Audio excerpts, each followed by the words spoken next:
Hi everybody, it's Catalina with Libelula's Path, and today I wanted to come here and talk about the wolf moon, which is the full moon on January 13th, so this upcoming Monday at 6:04 p.m. Pacific Standard Time. So first I'm going to get into the time, 6:04.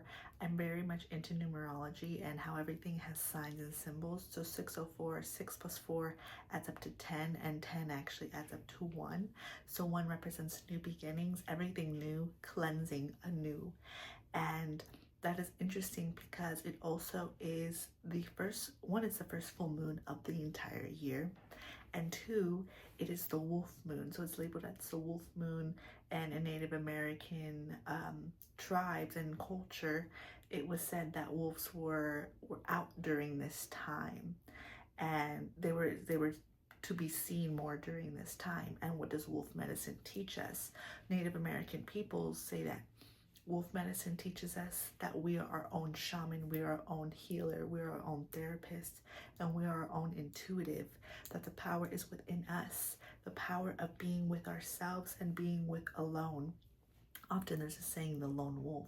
I think there's definitely power in community, but there's this equal much power in being within our skin, being with ourselves, and taking time to realize how important self is in our life. Because if you don't love yourself, if you don't care for yourself, often everything else is not going to, everything else in your life will reflect that. So when you care for yourself, when you have love for yourself, the external world will reflect that back to you. And so that kind of begins to have us go into what is the full moon, what may we discover during the full moon, and what may we start to reflect on. The first thing is the power of the self, as I was talking about previously with wolf medicine. The power of the self.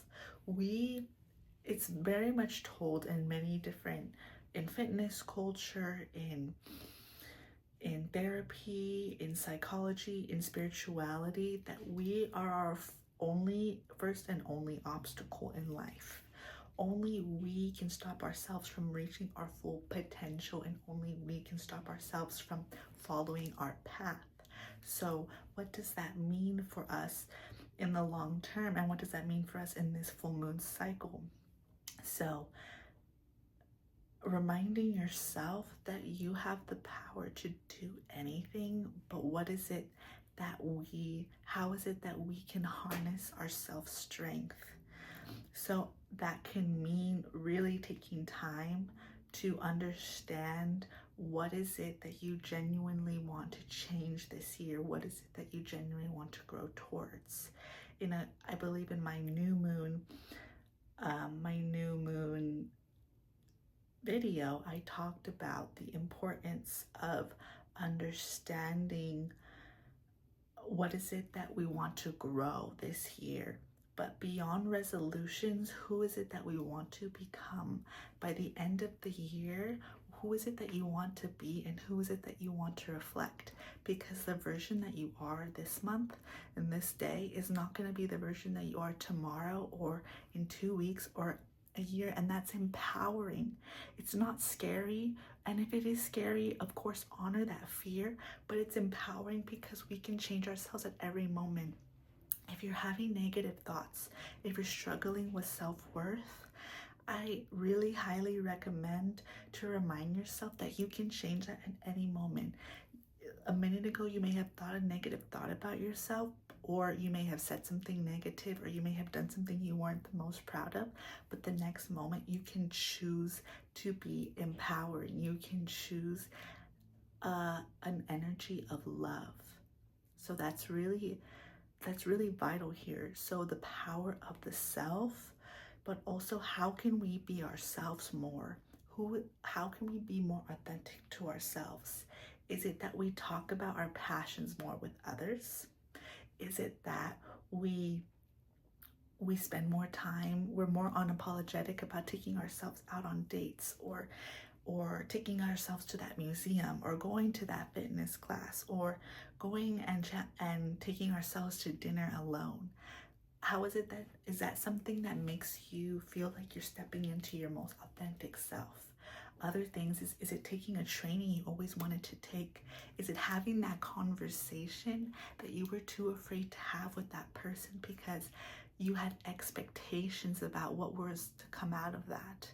Or is it believing in your business and finally feeling like you're abundant in your business? And it doesn't mean that the results may fully be there, meaning that your reality reflects what you feel inside, but at the same time, authenticity is more about a feeling rather than it is about doing something.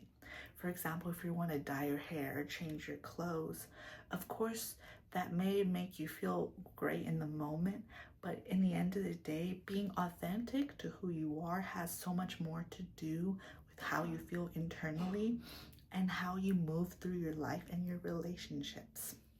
So authenticity and the power of the self, so important during this full moon, which is also the wolf moon. The other aspect of this moon is regarding the connection of the cosmos. For those who are really into the Pleiadians, the Arcturians, the Sirians, the Orions, all of these beings that come from, that are believed to be from those planets or those constellations. And essentially it's the belief in extraterrestrial beings, and it's the belief that there are civilizations and there are dimensions beyond this dimension. So for those who are tapped into that and really understanding that piece, or really feel like they have a lot to teach us, what I really want to say about that, or what they've been coming to me and telling me that they've been really working with us. If you desire to have contact with celestial and cosmic beings, they are working with you through your dreams, and you may not even know it. For example, I had a dream. When I have dreams about family vacations, I often know I'm having family healing. For example, we all have genetic and familial patterns, and we inherit them when we are born. That trauma is stored in our DNA and in our body. So having family healings within your lineage helps you release whatever you do not want to carry into your relationships, into your children, if you have or want to have children, and into your business. So when I have, for example, dreams about family vacations, it actually connects me to the fact that there's family healing occurring in my lineage. And that is something I've been calling through because I do want to clear as much as possible. And I know a lot of people have been talking about generational familial trauma. So that is one important aspect to think about. How can we call upon cosmic beings to help us during this time, whether it's giving us light within our bodies when we meditate to help us heal the grief that we have in our heart, whether it's healing a certain part of our body because we're having health challenges. There are people and beings that are there for us to utilize, for us to call upon for help. So how can we further connect with those beings and feel like we are safe asking for that help? Because in spirituality, sometimes there's fear of the unknown. There is some people who don't believe in the beyond, the cosmic beings, and that's completely okay. But if you're always interested in what is beyond me, what is beyond the human, there are beings there to help. So they're really calling upon us this full moon as they're starting to make more and higher contact with human race, or with those who chose to be human and reincarnate as humans. The last aspect of the full moon that I want to talk about, and that is they're asking me, Source and Akasha is asking me to talk about, is past life regression. Past life regression is a topic of high interest as of lately, and I would say within the last 2 decades, it's been talked about more on media, social media. Past life regression is very powerful during this time because often we do not realize how much the past lives that we lived are affecting the life we have now. For example, if I always had a challenge with putting myself out there, let's say with following my dreams, whether it's I had strict parents in my past, or I had heavily religious familial values that kept me from being somebody who was a spiritual being that saw things beyond, let's say, religion, I may have had that issue in this timeline, in this life, where I felt like I was always holding myself back. So I really encourage you all to either do a past life regression meditation. You can find plenty on YouTube, and if you're interested, I can make one. Or go to and get a past life regression session done, or also just do your own self-guided past life regression meditation or connection, or ask the universe to be shown a past life that's very important for you in a dream, and then journal your dream afterwards and see how did that teach you something, how did